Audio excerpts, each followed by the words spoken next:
Welcome to maths with Mathesh. நம்ம இன்னைக்கு 10th maths வடிவியல் பயிற்சி 4.2ல் 10வது கணக்கு பார்க்க போகிறோம்.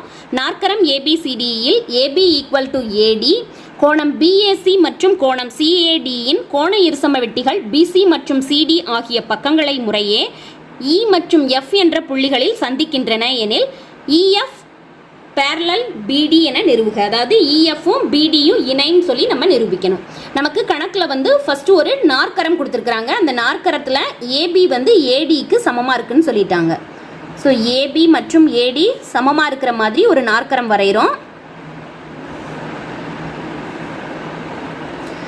ஸோ இந்த நாற்கரத்தில் இது சி ஏபிசிடிங்கிற நாற்கரம் வரைஞ்சிக்கிட்டோம். இந்த நாற்கரத்தில் ஏபி மற்றும் ஏடி ரெண்டும் சமம்னு சொல்லி நமக்கு கணக்கில் கொடுத்துட்டாங்க.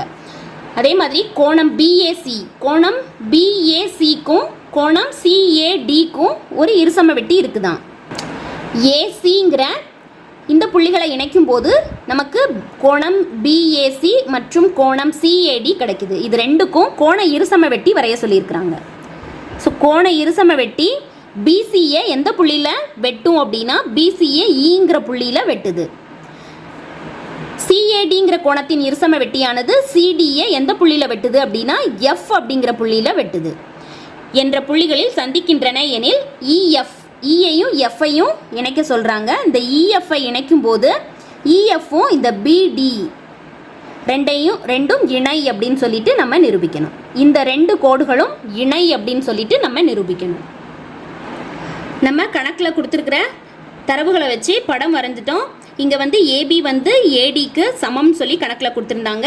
ஏஇங்கிற கோடானது கோணம் பிஏசியின் இருசம வெட்டி, அதே மாதிரி ஏஎஃப் ஆனது கோணம் சிஏடியின் கோண இருசம வெட்டிங்கிறத எடுத்து எழுதிக்கிட்டோம். இங்கே நம்ம ரெண்டு முக்கோணங்கள் எடுக்க போகிறோம். அதாவது முக்கோணம் பிஏசி மற்றும் முக்கோணம் சிஏடி, இந்த ரெண்டு முக்கோணத்துலையுமே நமக்கு ரெண்டு கோண இருசம வெட்டிகள் அமைந்திருக்குது. ஸோ நம்ம கோண இருசம வெட்டி தேற்றத்தை பயன்படுத்தி சமன்பாடுகளை எடுத்து எழுத போகிறோம். ஸோ கோண இருசம வெட்டி தேற்றப்படி முக்கோணம் பிஏசியில் ஏஇங்கிறது கோண இருசம வெட்டியாக அமைந்தது அப்படின்னா நமக்கு அந்த கோண இருசம வெட்டியானது எதிர்பக்கத்தை அந்த கோணத்தை உட்புறமாக அடக்கிய இரண்டு பக்கங்களின் விகிதத்தில் பிரிக்கும். So AB by AC equal to BE by EC.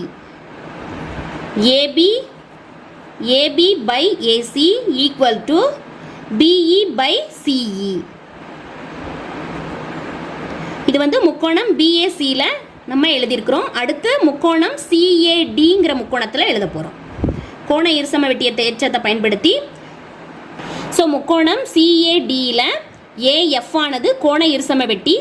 So இது எதிர்பக்கத்தை அந்த கோணத்தை உட்புறமாக அடக்கிய இரண்டு பக்கங்களின் விகிதத்தில் பிரிக்கும். So AD by AC equal to FD by FC.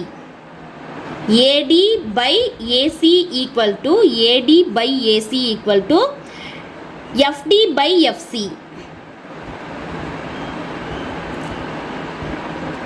இதை சமன்பாடு 1ஆகவும் இதை சமன்பாடு 2ஆகவும் வச்சுக்கிட்டோம் அப்படின்னா நமக்கு கணக்கில் ஏற்கனவே கொடுத்துருந்தாங்க AB equal to AD. So இந்த ஏடியை நம்ம ஏபின்னு சொல்லிட்டு மாற்றி எழுதிக்கலாம். இந்த சமன்பாடை AB by AC equal to FD by எஃப்சின்னு எழுதிக்கலாம். எதனால் அப்படின்னா ஏபி ஈக்குவல் டு ஏடி, அதனால் ஏடிக்கு பதிலாக நம்ம ஏபின்னு சொல்லி எழுதியிருக்கிறோம். இதை சமன்பாடு 3ஆக வச்சுக்கிட்டோம் அப்படின்னா சமன்பாடு 1 மற்றும் 3லிருந்து இந்த ரெண்டு சமன்பாட்டிலையுமே சமன்பாட்டின் இடது பக்கம் ரெண்டும் சமமாக இருக்குது. AB by AC, AB by AC. So சமன்பாட்டின் இடது பக்கம் ரெண்டும் சமமாக இருக்கிறதுனால வலது பக்கம் ரெண்டும் சமம்னு சொல்லி எழுதிக்கலாம். So BE by CE equal to FD by FC. So இந்த சமன்பாடு 4க்கு நம்ம தலைகீழி எடுக்கிறோம். அதாவது CE by BE equal to FC by FD. இதை சமன்பாடு 5ன்னு வச்சுக்கிறோம். அதாவது இப்போ நமக்கு CE by BE equal to CE by BE equal to FC by FD அப்படின்னு சொல்லி கிடச்சிருக்குது.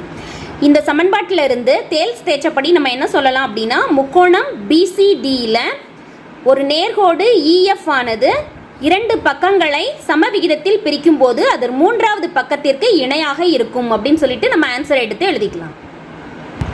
ஸோ தேல்ஸ் தேற்றப்படி இஎஃப் ஆனது பிடிக்கு இணையாக இருக்கும். தேல்ஸ் தேற்றப்படி முக்கோணம் பிசிடியில் இஎஃப் ஆனது பிடிக்கு இணை அப்படின்னு சொல்லிட்டு ஆன்சரை எடுத்து எழுதியாச்சு. நமக்கு கணக்கில் ஒரு நாற்கரம் ஏபிசிடி கொடுத்துட்டு அதில் ஏபி மற்றும் ஏடி ஆனது சமம் சொல்லிட்டாங்க. கோணம் பிஏசி மற்றும் கோணம் சிஏடிக்கு இருசம வெட்டி 2 கொடுத்துருக்குறாங்க. அந்த 2 இருசம வெட்டியும் பிசிஏ ஈங்கிற புள்ளியில் வெட்டுது, சிடிஏ எஃப்ங்கிற புள்ளியில் வெட்டுதுன்னு சொல்லி கொடுத்துட்டாங்க. எனில் இஎஃப் ஆனது பிடிக்கு இணைன்னு சொல்லி நிரூபிக்க சொல்லியிருக்கிறாங்க. ஸோ இங்கே நம்ம கணக்கில் கோண இருசம வெட்டி தேற்றத்தை பயன்படுத்தி இந்த 2 முக்கோணங்களுக்கும் சமன்பாடு வந்து எழுதுகிறோம். அதாவது முக்கோணம் பிஏசி மற்றும் சிஏடி 2 முக்கோணங்களுக்கும் கோண இருசம வெட்டி தேற்றத்தை பயன்படுத்தி 2 சமன்பாடு எழுதுகிறோம்.